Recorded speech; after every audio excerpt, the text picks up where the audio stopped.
Welcome to the True Crime Society. William Holbert is currently serving 46 years in one of the worst prisons in South America. He was convicted for the killings of 5 Americans and was a self-confessed hitman for the South American cartel. Now a prison pastor and known as Brother Bill, he spends his time helping others move away from the gang life. This is his story, unscripted and unedited, told from his own words through shared voice notes. Please subscribe for future true crime profiles, cold cases, and exclusive interviews, and follow Bill on Instagram at HolinessBill.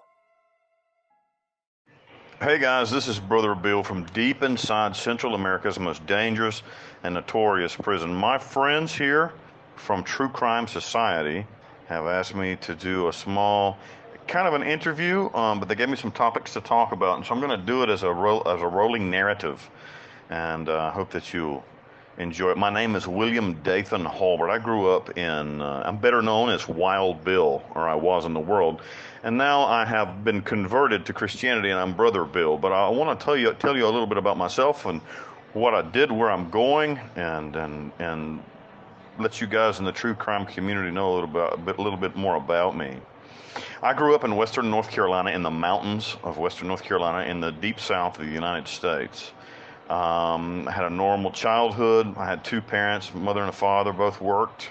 I was an only child until I was about 12 years old when my parents adopted a boy who was my best friend, who didn't have parents that were taking care of me. He was my best friend in school, and so they just adopted him.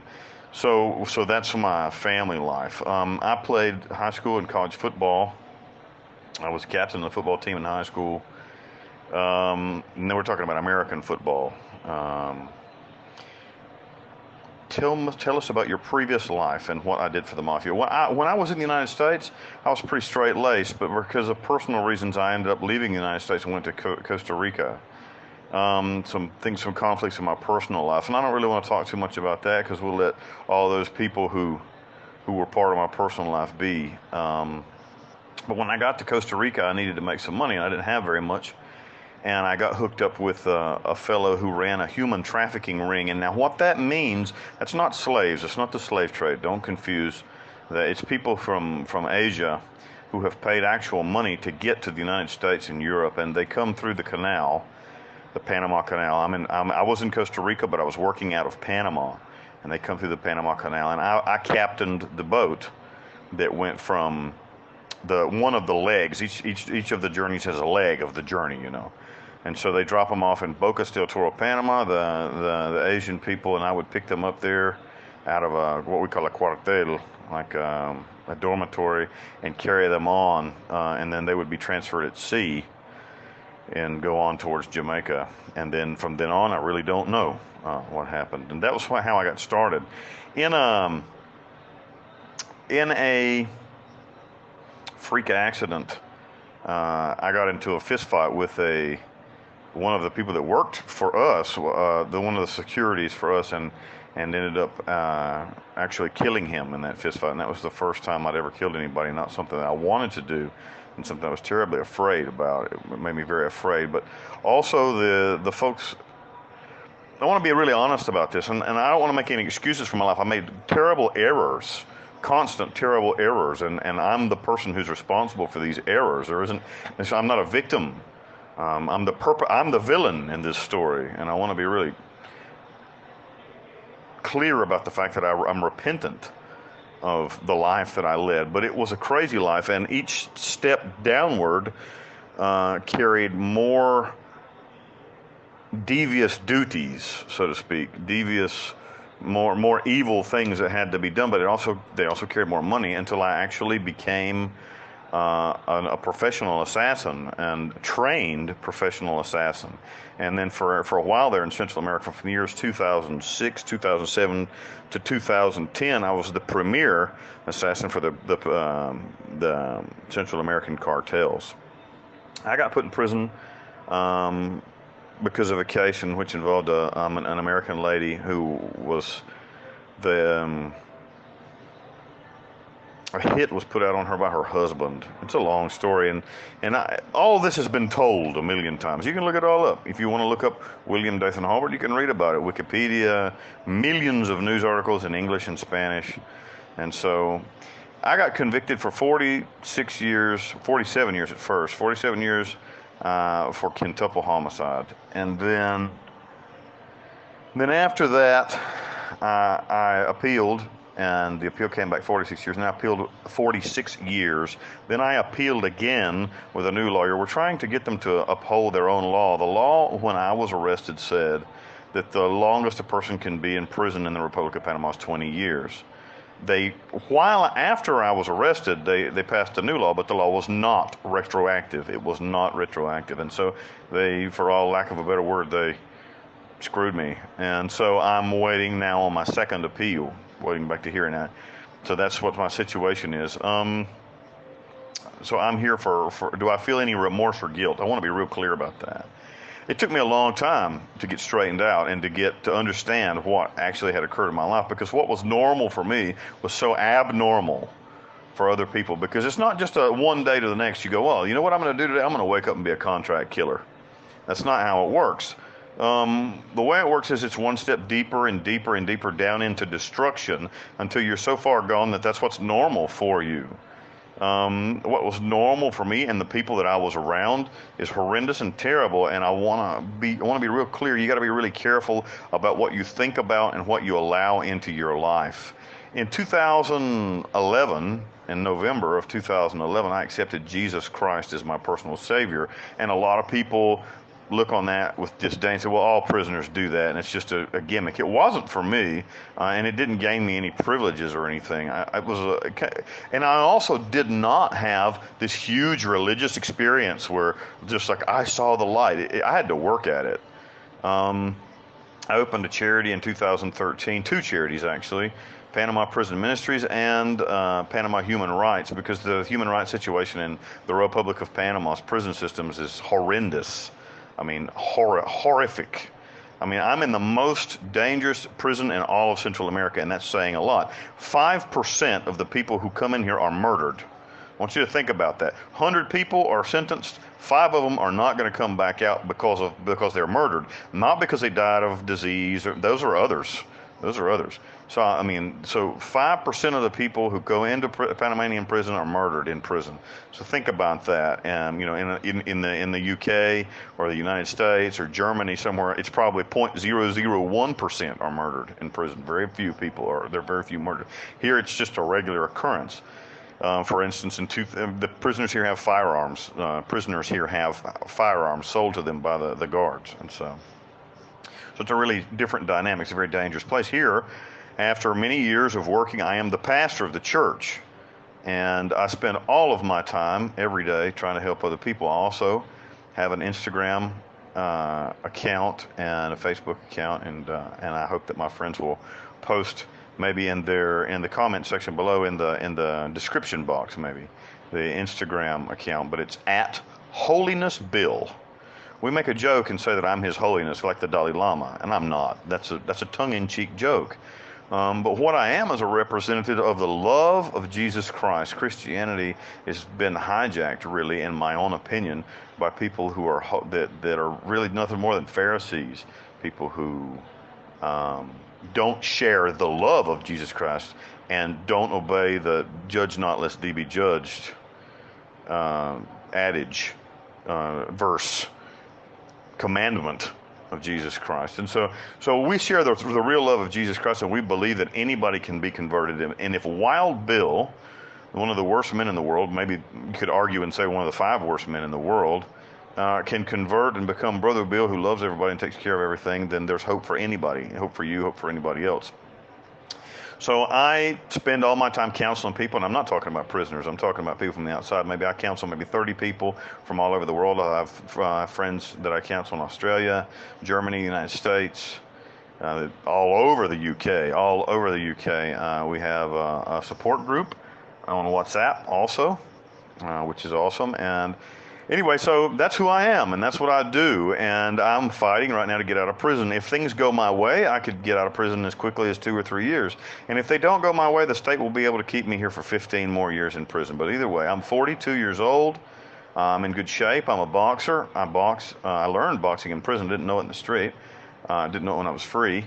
And so this is a little bit about me. Just not really a biography, a complete biography, but more just just a general overview. A few questions here I was going to answer.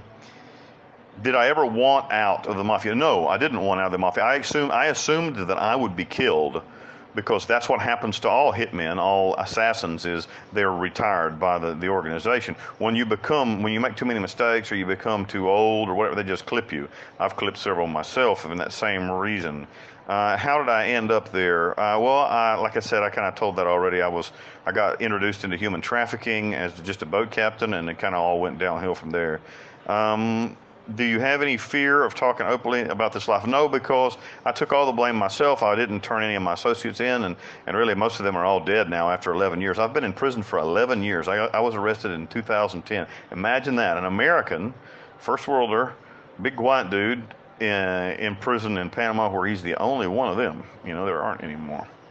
But the Panamanian prison is very different than American or European prison in the fact that it's just a big concentration camp where everybody's thrown in together. There's no death chamber, but apart from that, you got to figure it out yourself. You got to buy your own food, you got to buy your own clothes, you got to buy your own toothbrush, toothpaste, toilet paper. They don't give you anything here. You got to figure it out for yourself. Did I ever get cold feet or nerves about breaking the law? Breaking the law wasn't something that scared me at all, but killing people was something that was always difficult for me. It was never easy for me. I had associates that loved their job. They loved to torture, loved to kill people, but I didn't have that. It was always an anxiety for me. And really, I didn't like it. I liked the money that it gave me and the lifestyle that it allowed me to live. I lived in a mansion on the beach. I had lots of beautiful women, mountains of cocaine. I lived, but I want to be real clear. I had all these things, right? All these things that everybody wants. A mansion, beautiful women, drugs, booze, best food, no rules. I was the boss of everybody and everything, and I was totally miserable. Absolutely, utterly miserable. Hedonistic lifestyle cannot bring you anything but pleasure. Pleasure is not happiness. Do not confuse the two things, because happiness can only be found when you are serving something or something bigger than yourself. I was lucky and blessed to have found somebody that cared enough about me to share the good news of Jesus Christ with me, and so that's what I do now for a living as well. I don't do it for a living. I don't make a dime. I want to be real clear about that as well. If you look at any of my stuff, I've never asked anybody for any money. I don't accept donations. I make my own money. Jail. How have I changed since how have you changed as a person since being put in jail? Well, I'm a better person. It was a great experience for me. I'm thankful to God Almighty for having allowed me to be arrested and not executed. Because had I been killed, I would have been separated forever from the love of God because of the person that I was before. But prison allowed me to learn how to share, learn how to care about other people. Because here you have to behave in a group, and in our prison you have to behave. You have to be in a group. Nobody can make it on their own here. I don't care how much money you have. I don't care. You can't make it on your own here. It's a situation. It's a terrible situation. It's a concentration camp. Everybody is. I learned that all human beings are valid, and that everybody counts, and that even the drug addict, worthless, so on and so forth, and deserves to be treated with dignity. Do I get to see my family in jail? I used to be able. I had a wife until recently. I married a beautiful young Panamanian woman in 2019. Well, I got arrested, and then I got divorced when I was in prison. And then I married a Panamanian woman in 2018, and we recently got divorced. COVID. I can't see. I can make phone calls, but I can't see anybody because of the COVID. They won't let you have visits. Conjugal visits are a thing of the past. We used to be able to have a conjugal visit, have sexual intercourse 2 times a month, and so that helped hold up the relationship. And then of course I'm on the phone 24/7. So I used to be able to see my family, but since February of 2020, when COVID hit, I've not had a single visit. How do you stay positive in jail? Well, the only way that I have been able to stay positive is through my relationship with Almighty God. I know that these things are molding me. I'm blessed. I was a terrible, terrible man. I mean, the worst. You can't come to me and say that, well, I'm beyond repair. I'm beyond. I would have been the one to tell you that I'm beyond repair. But God changed me as a man. I advocate the love of Jesus Christ and the really saving and supernatural power that is in the name and person of Jesus Christ. After prison, are you confident you're getting out of prison? Yes, well, come hell or high water, they have to let me go in 15 years. What will you do for a living once you're out? Well, I'm trying to write right now. I wrote a book about my first year in prison and the crazy stuff that happened to me. I can't write it. I can't make any money off of any of the things that I did. And I don't even want to, actually. I don't want to go through my life. If you notice in this interview, what everybody really wants to hear about is all the gory details. I'm past that. I don't really want to give that. I don't care. It's not that I don't care. I'm repentant of those things, but I don't want to sensationalize something that somebody else, some other kid somewhere might be listening and think that that's how you should grow up and be, because it's not true. What will I do when I get out of prison? Hopefully I'll be able to float around the Caribbean on a small motor yacht, a very small and motor yacht, write books, and reproduce with a woman half my age, because I sure do love the chickies. But I'm not much of a man whore, if you want the truth.